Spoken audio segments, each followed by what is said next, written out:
नमस्कार और बहुत दिनों बाद इस चैनल में आपका स्वागत है, क्योंकि जो मेरा मेन बिज़नेस है, काम है, जिससे मेरा घर चलता है, वो टाइम पिछले 2.5 महीने से चल रहा है और अगले 1 महीना भी चलेगा अक्टूबर एंड तक। सो प्रैक्टिकली मई से स्टार्ट होता है, तो मई, जून, जुलाई, अगस्त 6 महीने रहते हैं हमारे काम के। और वैसे मई भी नहीं, जून में स्टार्ट हुआ, तो इसलिए आपको इस चैनल पे कोई मेरा खास वीडियो नज़र नहीं आया। लेकिन आज एक बड़े इंटरेस्टिंग टॉपिक पे मैं अपने थॉट शेयर करता हूँ, और वो किसी इलेक्शन पर्टिकुलर से रिलेटेड नहीं है, ये आपको एक ओवरऑल ज्ञान देगा। और फिर से आई होप कि ये वीडियो को सुन के आप किसी पर्टिकुलर पार्टी के प्रति हाँ या ना करें, और ये बहुत इंटरेस्टिंग चीज़ है, मज़ा आएगा। जैसा मैंने आपको टाइटल में बताया, देखिए मेरा ये मानना है कि मोटा मोटी 3 तरह के पॉलिटिशियंस होते हैं। और सबसे बड़ी बात है कि सारे पॉलिटिशियंस टीवी में, मीडिया में आके बोलते हैं कि हम जन सेवा के लिए हैं, सिर्फ जन सेवा के लिए हैं, जो बिल्कुल बेकार की बात है। वो मैं समझाऊंगा, बहुत मज़ा आएगा आपको सुन के। ये वीडियो ज़रूर अंत तक देखिएगा। और ना यूके जैसी डेमोक्रेसीज़ में किसी पॉलिटिशियन को झूठ नहीं बोलना पड़ता। तो there the politics is suppose to be a career. Basically आप बड़े होते हैं तो आपको लगता है कि पॉलिटिक्स के माध्यम से मैं कुछ बड़ा चेंज ला सकता हूँ सोसाइटी में अपने लोगों के लिए, and may be you will also have a very good career. मैं बात करप्शन की नहीं कर रहा, लेकिन देखिए आजकल के ज़माने में डेमोक्रेसी में प्राइम मिनिस्टर, सीएम एक प्रैक्टिकली या एमएलएज वो हो गए जो 100 साल पहले राजा होते थे। तो कौन नहीं राजा बनना चाहता, राइट? तो sometime you just want to be in politics, क्योंकि वो जो रिस्पेक्ट, वो जो पावर और वो जो राजा पंक्ति मिलेगी, वो किसी और प्रोफेशन में कहाँ मिलेगी। और यही आपको शुरू करेगा जो मैंने बोला 3 टाइप के पॉलिटिशियंस। तो ये पहले टाइप के पॉलिटिशियन है, मैं बड़ा हंसोगे सुन के आप, और वो है फोर्स्ड पॉलिटिशियन। फोर्स्ड, जी हाँ, ये आप कहेंगे, मतलब मैं ऐसे पैशन में नहीं बोलूँगा, मैं फोर्स कहूँगा, क्योंकि उनके पास इसके अलावा कुछ और करने को है ही नहीं। देखिए generally people who are born in blue blood, example के लिए ज्योतिरादित्य सिंधिया एक एग्जाम्पल, या इस तरह के जितने भी आप पूरे इंडिया में जो आज़ादी से पहले राजा महाराजे थे, देखिए इन लोगों में जो ब्लू ब्लड लेके पैदा हुए हैं, इनको वो राज करना ना इनके खून में है। तो राज करने के अलावा कोई और एक काम बेचारे चाहकर भी कर नहीं सकते। तो मैंने एक एग्जांपल दिया, देयर कैन बी 20, 25, 50, 100 नाम, और इससे ज़्यादा है भी इंडिया में। तो हम इंडियन कॉन्टेक्स्ट में बात करें तो कुछ 100-200 पॉलिटिशियंस इस रेंज में आएंगे जिनको पॉलिटिक्स ही करनी है, और शायद उनकी कोई आइडियोलॉजी नहीं होती, ना हमें ज़रूरत है। लेकिन मैं ये समझाना चाह रहा हूँ कि ये पॉलिटिक्स में इसलिए नहीं है कि वही कमाने के लिए, या जब मैं आपको नंबर 2 और 3 टाइप समझाऊँगा, ये इसलिए है कि इसके अलावा ये कोई और काम कर ही नहीं सकते। तो चाहे वो कश्मीर के उमर अब्दुल्ला हो गए, और मुझे बहुत ही स्ट्रेट फॉरवर्ड, बहुत ही अच्छे इंसान है वो। तो लास्ट टाइम जब वो शायद इलेक्शन हारने वाले थे ना, तो घबरा के कहते हैं मैं कल से क्या करूँगा अगर मैं इलेक्शन हार गया। क्योंकि उमर अब्दुल्ला टाइप के ब्लू ब्लड, क्योंकि वो भी तो शेख अब्दुल्ला के पोते हैं ना, जो एक ज़माने में कश्मीर के नवाब थे। तो इस तरह के लोग जो उस से आते हैं, उस बैकग्राउंड से आते हैं, देखिए normal factory, normal industry, normal businessman बन ही नहीं सकते। So by default they have to rule. तो अगर रूल नहीं होंगे तो घर बैठ जाएंगे, राइट? और यही मैं हमेशा कहता हूँ, शायद सबसे बड़ा कारण था। उसके अलावा और कारण थे, मैंने शायद पहले समझाया होगा कि why Jyotiraditya Scindia has to jump. और ज्योतिरादित्य सिंधिया हो चाहे उमर अब्दुल्ला हो, वो बहुत केयरफुली अपने शब्दों का इस्तेमाल करते हैं। और मैं आज कह रहा हूँ उस वीडियो में कि कभी भी ये लोग वापस कांग्रेस में जा सकते हैं जब वहाँ पर सत्ता आ जाएगी। इसलिए बेसिकली इनको सत्ता में बैठ रहे हैं, क्योंकि सत्ता में बैठने के अलावा इन्हें कोई और काम करना, लाइफ भी तो काट रही है ना। पैसे की कमी नहीं है, ना उमर अब्दुल्ला के पास है, ना ज्योतिरादित्य सिंधिया के पास है, ना उस तरह के जितने भी वो लोग हैं जो आज़ादी के बाद के राजघरानों से आए हैं। Why Vasundhara Raje Scindia was desperate to become CM, कि वो काम नहीं करेंगी तो समय कैसे कटेगा, ज़िंदगी कैसे कटेगी, और कोई और काम करना आता ही नहीं है। तो ये हो गए जो फोर्स पॉलिटिशियन मैं बोलूँगा, जिनके लिए राज करना मजबूर है, क्योंकि और कोई काम करना ना इनको आता है, ना ये कर सकते हैं।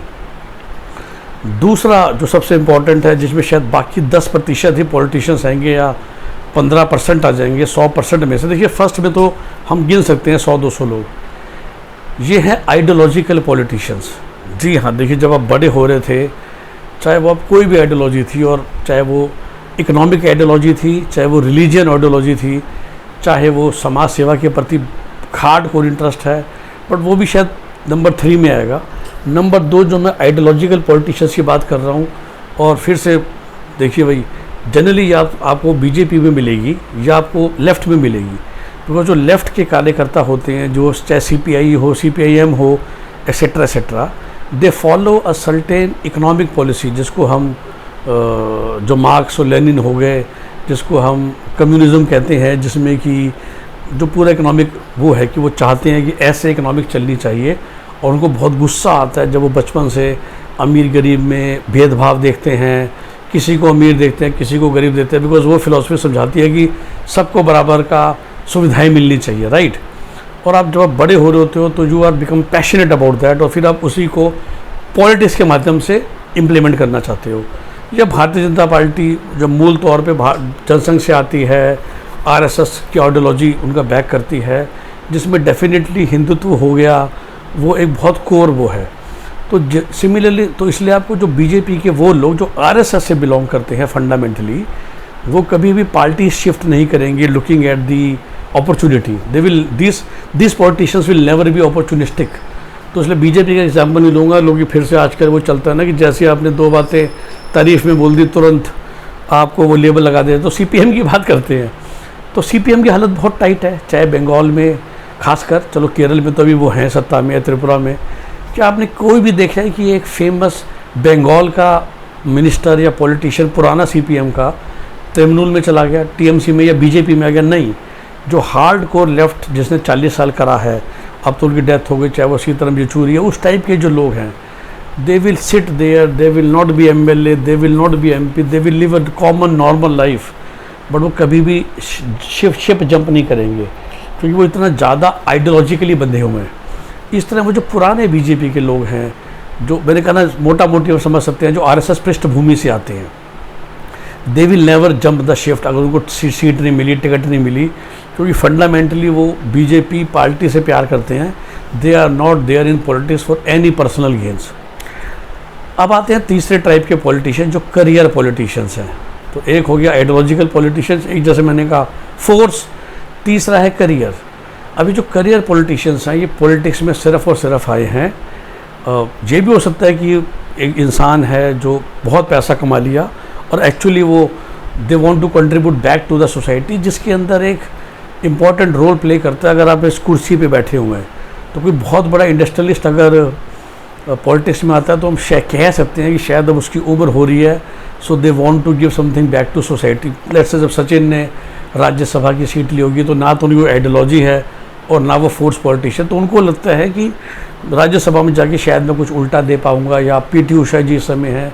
तो इस तरह की आपको लोकसभा में मिलेंगे, MLAs भी मिलेंगे जो कुछ होंगे, जो कि मैंने कहा कि पॉलिटिक्स में आए हैं to do something actually, but majority of them in this third bucket are for as a leader. जो ये सब हैं जो US और UK के पॉलिटिशियंस की तरह है, तो for them politics is a career, a business.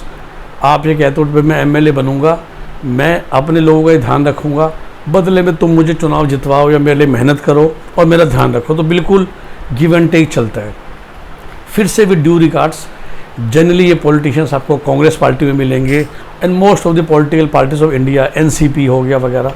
Shiv Sena में भी काफ़ी पुराने हैं जो आइडियोलॉजी से बंदे होंगे, बट मोस्टली जहाँ पर स्ट्रॉन्ग आइडियोलॉजी है ही नहीं, वहाँ पर समझ लीजिए सारे ही करियर पॉलिटिशियंस हैं। तो चाहे वो DMK पार्टी हो या फिलहाल की AIADMK हो, वो JDS हो ये सब लोग करियर पॉलिटिशियंस हैं। इसलिए आप देखते हैं कि फट से JDS लास्ट असेंबली इलेक्शन में कहीं और थी, लोकसभा में बीजेपी के साथ आ गई। मतलब they can jump the ships very very easily. और इसीलिए मैं हमेशा भी समझाता हूँ कि ये लोग जब एक से दूसरी पार्टी में जाते हैं तो कोई ख़ास फ़र्क नहीं पड़ता, या हमें उसके लिए कोई ज़्यादा मायने नहीं निकालने चाहिए। वो सिंपल सी बात है, दे आर करियर पॉलिटिशियंस। वो ये देख रहे हैं कि जहाँ पर जाके फ़िलहाल मैं पावर में आ सकता हूँ, चाहे मैं अपना या अपने लोगों का या अपने वोट बैंक का भला कर सकता हूँ, ताकि बदले में मेरी पॉलिटिक्स चलती रहे। सो नॉर्थ की बात करूँ, और कुछ लोग बड़े स्मार्ट थे, पता नहीं हम लोग मीडिया उन स्टेटमेंट्स को इग्नोर करती है। तो जब लोकसभा 2024 से पहले रवनीत बिट्टू बीजेपी में आए, या अशोक चौहान बीजेपी में आए, या रणजीत चौटाला हरियाणा से आए, क्योंकि तब तो बीजेपी की हवा थी 2024 इलेक्शन से पहले, और उन्होंने मुंह पे बोला कि भाई मुझे कोई चिढ़ नहीं है। उन्होंने आज भी इन सब लोगों ने, खासकर बिट्टू के रिसेंट स्टेटमेंट को छोड़ दो, जब ये लोग छोड़ रहे थे बिल्कुल भी नेगेटिव नहीं बोला कांग्रेस के बारे में, बोली कहा उन्होंने बिट्टू ने तो साफ कहा कि भाई मेरे एमपी बनने के चांस ज़्यादा हैं वाया कांग्रेस, लेकिन समस्या ये है ना कि मैं एमपी बन के विपक्ष में बैठ के भी करूँगा क्या। मैंने आपको कई बार समझाया है कि एमपी और एमएलए का जो फंड होता है वो तो मिनिस्कुल है। अगर आपके पास सत्ता का सपोर्ट नहीं है तो फिर आप कुछ नहीं कर सकते अपने लोगों के लिए, अपने इलाके के लिए। ये यशोक चौहान ने क्लियरली बोला था कि भाई मैं महाराष्ट्र में जीत भी गया कांग्रेस की तरफ से या अगले साल एमएलए बन गया, अगर मुझे दिख रहा है और उनकी दृष्टि गलत भी हो सकती है, that's why they can come back. So Ranjit Chautala ji independent थे, उन्हें मिनिस्टर बनाया गया, उनको टिकट दी गई, वो बीजेपी में आ गए, वहाँ से हार गए, टिकट चली गई, वापस चले गए। तो मतलब उनका आना जाना को हमें बहुत डिटेल में नहीं स्टडी करना चाहिए। या बंगाल में आप देख रहे हैं कि जो पुराने लोग थे जो तो जनरली जो मैं कह रहा हूँ कि बीजेपी पार्टी को छोड़ेंगे या लेफ़्ट को छोड़ेंगे, मैं रिपीट कर रहा हूँ, वो वही होंगे जो पिछले 2, 4, 5 साल में ज्वाइन करे। बहुत बड़ा एग्जाम्पल देता हूँ मैं, हिमंता बिस्वा शर्मा जैसा इंसान जो दुनिया भर की गालियाँ देता है, मौका लगेगा अगर या उनको लगेगा कि भाई असम में कांग्रेस की हवा है, he will jump ship. He is a career politician, वो कोई बचपन से आरएसएस नहीं है। तो I am telling you names of few CMs of BJP also who can switch the ship because they are not fundamentally from RSS ideology which are the strong ideology. तो Shivraj Chauhan strong ideology से आते हैं, रमन सिंह आते हैं, तो जब उनको CM नहीं बनाया गया so there is no negative from them, क्योंकि वो कर ही नहीं सकते। और फिर से मैं बार बार कह रहा हूँ कि ऐसी बात नहीं है कि कांग्रेस में कोई आइडियोलॉजी वाला होगा नहीं। एक्चुअली कांग्रेस वो है सबके लिए, तो जब जो पार्टी सबके लिए होती है ना, उसका कोई स्पेसिफिक आइडियोलॉजी होती ही नहीं है। बट बीजेपी की आइडियोलॉजी होगी रिलीजन को लेके, लेफ़्ट की आइडियोलॉजी हो गई इकोनॉमिक पॉलिसी को लेके। अब कांग्रेस भी है इकोनॉमिक्स में भी सबके साथ है, मतलब they are capitalist also, they are socialist also, religion में भी सबके साथ है। तो फिर वो किसी एक के साथ आपका ऐसा जुड़ाव है ही नहीं। तो उस पार्टी के जो मोस्ट ऑफ द पॉलिटिशियंस होते हैं दे आर करियर पॉलिटिशियन। तो तभी 40 साल बाद भी किरण चौधरी ने जम कर दिया, क्योंकि उनको लगा कि भाई कांग्रेस में तो मेरा पत्ता साफ कर दिया हुड्डा जी ने for what ever reason. Lok Sabha मुझे टिकट मिली नहीं, मेरी बेट जा सर उनको एमएलए की टिकट मिल जाती, एमएलए भी वो बन जाती, कांग्रेस की सरकार भी बन जाती, हुड्डा जी वुड मेक श्योर कि वो मिनिस्टर भी ना बने। एक एमएलए बन के क्या करोगे, उनको फंड्स नहीं मिलेंगे extra to do work in her constituency. तो दैट्स वाई शी मूव्ड। फिलहाल 2 साल के लिए राज्यसभा बनी है, 2 साल के तो बनी है, तो मतलब उम्र उनकी भी 70 हो रखी है। तो आप वो देखते हो कि यार 2 साल में राज्यसभा चली जाऊँ, मेरी लड़की अगर एमएलए बन जाएगी तो बीजेपी फिर शर्म खा के मिनिस्टर बना देगी, हुड्डा तो बनाएगा नहीं। ये कुलदीप बिश्नोई ने सोचा। They all are career politician. उनको उस समय लगा कि भैया बीजेपी की फ़िलहाल समय है, हवा है, और इसलिए वो बहुत ज़्यादा नेगेटिव नहीं बोलते हैं। इस साल हरियाणा में चुनाव में कांग्रेस जीत गई, पता चला कुलदीप बिश्नोई वापस कांग्रेस में आ गए, क्योंकि they all are career politicians. इनका कोई एज सच कोई आइडियोलॉजी तो आप किसी रिलीजन, किसी इकोनॉमिक पॉलिसी, किसी फंडामेंटल पॉलिसी के अगेंस्ट होगा ना, मतलब के फेवर में होगा ना, कि इन 5 चीज़ों के लिए मैं खड़ा हूँ और ये 5 चीज़ें हैं, वो कभी चेंज नहीं हो सकती। तो अगर आप सेकुलरिज्म के साथ ही खड़े थे तो फिर आप डेफिनेटली बीजेपी में नहीं आओगे ना। तो ये सारे जितने पॉलिटिशियंस हैं जो हिंदुस्तान में 90% पॉलिटिशियंस हैं, they are career politicians and that's why they keep on jumping ships जहाँ पर भी उनको बेटर अपॉर्चुनिटी मिलेगी। ठीक है, मैंने कहा कि 10-15% हैं जो आइडियोलॉजी से बंधे हुए हैं, ये ज़्यादातर आपको बीजेपी या लेफ्ट में मिलेंगे या मायावती के साथ थे शुरू में, because that by time the ideology was to उद्धान करना दलितों का, और वही अब चंद्रशेखर लहर से लोगों को ले रहा है। तो जो लोग आँख बंद करके आज भी हाथी पे ठप्पा लगाते हैं या मायावती को फूलों के हार, नोटों के हार पहनाते हैं, they are from the Dalit ideology से बंधे हुए लोग हैं और दलितों को उद्धान करना चाहते हैं। तो जो हम बार बार आइडियोलॉजी की बात करते हैं, वो आइडियोलॉजी होनी भी तो चाहिए ना उससे स्टिक करने के लिए। तो जहाँ जितनी वो फ्लेक्सिबल होगी, जितनी वो ओपन होगी, उतना ही स्टिकीनेस कम हो जाती है। तो अकालियों की जैसे आइडियोलॉजी है फॉर दैट पैंथिक, कि मतलब अकाल तख्त के प्रति ideology, so they can never be pure secular. जिस दिन प्योर सेकुलर बन जाएंगे उस दिन वो आइडियोलॉजी ख़त्म हो जाएगी, राइट। तो बस ये मैं आपको समझाना चाहता था कि जो भी शिप जंप्स कर रहे हैं, जितने भी स्पोर्ट्स पर्सन आते हैं पॉलिटिक्स में, मोस्टली फिल्म स्टार्स आते हैं, they are not align to a particular ideology. वो बस देखते हैं हवा किस तरह बह रही है और वो नंबर 3 वाले सेगमेंट में आते हैं, कोई पावर के नशे में, कोई समाज सेवा की नशे में, और कोई ओवरऑल करियर बनाने के लिए जिसमें गिव एंड टेक चलेगा अगले 20-30 साल। बिकॉज जैसा मैंने कहा, राजा सभी बनना चाहते हैं, और डेमोक्रेसी में काउंसलर एक छोटा राजा होता है, एमएलए एक बड़ा राजा होता है, मिनिस्टर उससे बड़ा राजा होता है, सीएम एक स्टेट का राजा होता है, प्राइम मिनिस्टर एक कंट्री का राजा होता है। तो ये कहने में और एक्सेप्ट करने में कोई दिक्कत नहीं होनी चाहिए। आई होप कि आपको मज़ा आया सुन के। Bye bye, take care. Comments में जरूर लिखिएगा कैसा लगा आपको ये एनालिसिस। Bye bye.